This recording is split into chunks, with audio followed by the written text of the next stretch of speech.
In 2023, Apple was sitting on more than $160 billion in cash and investments. That same year, Apple borrowed money. Again. A company that could pay off its entire debt in a single afternoon chose instead to go back to the bank. This isn't a one-off. Microsoft does it, Meta does it.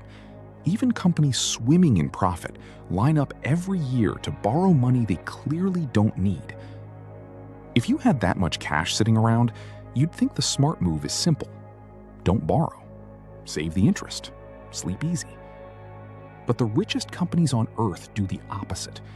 And once you understand why, you'll never look at a balance sheet the same way again. This isn't just a curiosity for finance nerds. It shapes the world you live in. Interest rates rise, and suddenly headlines scream about corporate debt bombs. Central banks tighten money, and analysts warn that over-leveraged companies could collapse like dominoes. Every time the Fed moves, some article claims a debt crisis is coming for corporate America. But the same companies triggering these warnings usually have enough cash to erase most of that debt overnight. So either every major company on Earth is making a basic financial mistake, or there's a mechanism at play that isn't taught in a typical finance class, and it's one that quietly moves trillions of dollars every year. Let's start with what looks obvious, because obvious is usually where people get it wrong. Cash sitting in a company's account isn't actually just sitting there. A huge portion of it is parked overseas, in subsidiaries, tied up in ways that make it expensive or legally complicated to move. Apple's cash, for years, wasn't simply in a vault in Cupertino. Much of it lived in foreign subsidiaries. Bringing it back to the US used to trigger a repatriation tax, sometimes north of 30%. So instead of dragging that money home and losing a chunk of it to taxes, companies did something smarter, at least on paper. They borrowed against their own future in a cheaper currency, debt. That's reason one, but it's the smallest piece of the puzzle. Here's the bigger one. Debt is cheap. Equity is expensive. That sentence sounds backwards to most people, so let's slow down. When a company borrows money, it pays interest. But interest is a business expense. It reduces taxable income. Governments effectively subsidize debt. Every dollar of interest paid can lower the tax bill. Economists call this the tax shield, and it's one of the most quietly powerful forces in corporate finance. Now, compare that to using your own cash, or worse, issuing new shares to raise money. If you issue new shares, you dilute existing shareholders. Every new share is a smaller slice of the same pie for everyone who already owns stock. Shareholders hate dilution. It can tank a stock price overnight. So when a company needs capital, debt often isn't the risky option. It's the cheap one. The math frequently favors borrowing over spending your own money, once you account for taxes and shareholder value. Now, here's where it gets uncomfortable, because this is the part most explainers skip. Cheap debt isn't just used to fund new factories or research labs. A massive amount of it is used to buy back the company's own stock. Think about what that actually means.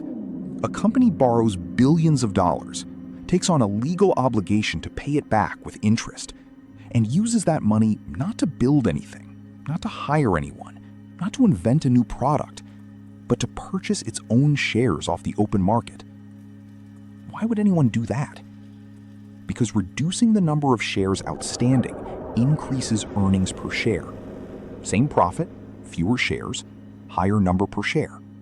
Stock price often follows. Executives, many of whom are paid in stock or stock options, benefit directly. So the borrowing isn't primarily about the company's operations.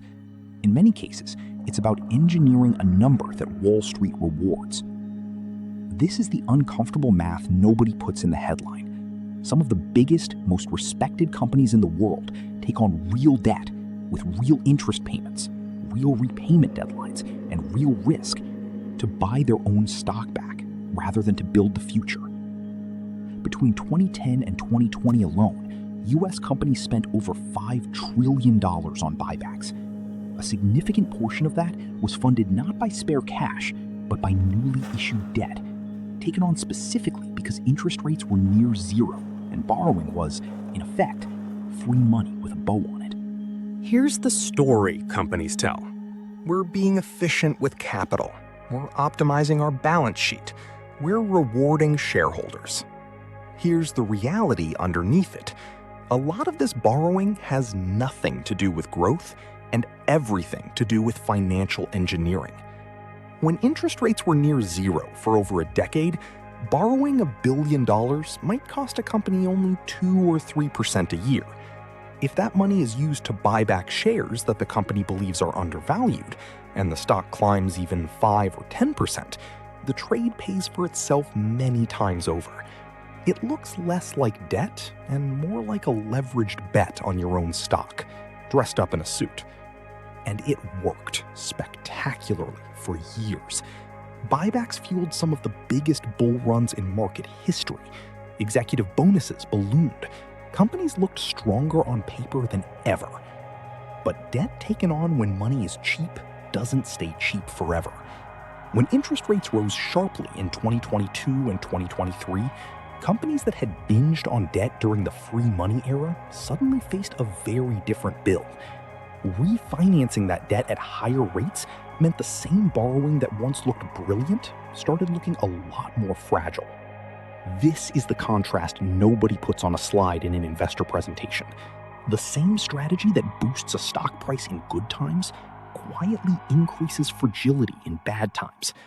Companies that look cash-rich on their balance sheet can still be walking a tightrope because the cash and the debt often exist for entirely different, sometimes contradictory reasons. Scale this up, and you start to see something bigger than any single company. Corporate debt in the US alone crossed $13 trillion in recent years. A meaningful share of it wasn't raised to build factories, fund research, or create jobs. It was raised because debt was cheap, because it gained a number Wall Street rewards, and because the tax code makes borrowing more attractive than using your own money. This changes how you should read every cash-rich company takes on debt headline. Cash on the balance sheet and debt on the balance sheet aren't opposites canceling each other out. They're often two separate strategies running in parallel. One is a war chest, the other is a lever. And levers can break. When rates are low, this system rewards aggressive borrowing. When rates rise, the same system can punish it just as fast.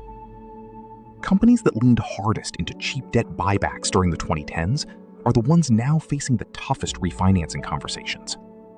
Some sectors, real estate, private equity-backed retailers, highly leveraged tech firms, are already feeling that squeeze. The uncomfortable truth is that a chunk of the modern economy's biggest, most admired companies aren't just building products. They're running a parallel game of financial arbitrage, borrowing cheap, buying their own stock, boosting a number, and hoping the cycle of low rates doesn't turn before the bill comes due. So the next time you see a headline about a company with a mountain of cash also taking on a mountain of debt, the real question isn't, why would they do that? The real question is, how much of the value in the market you're investing in, the market your retirement, your job, maybe your entire financial future is tied to, is built on things being made versus numbers being engineered? And if the cost of borrowing keeps climbing, how many of these towers of cash and debt were ever as stable as they looked? That's not a question with a clean answer. Maybe it's not supposed to have one.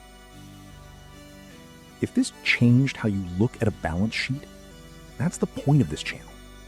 Like it, share it with someone who needs to see it, and subscribe to the reserve code for the next one.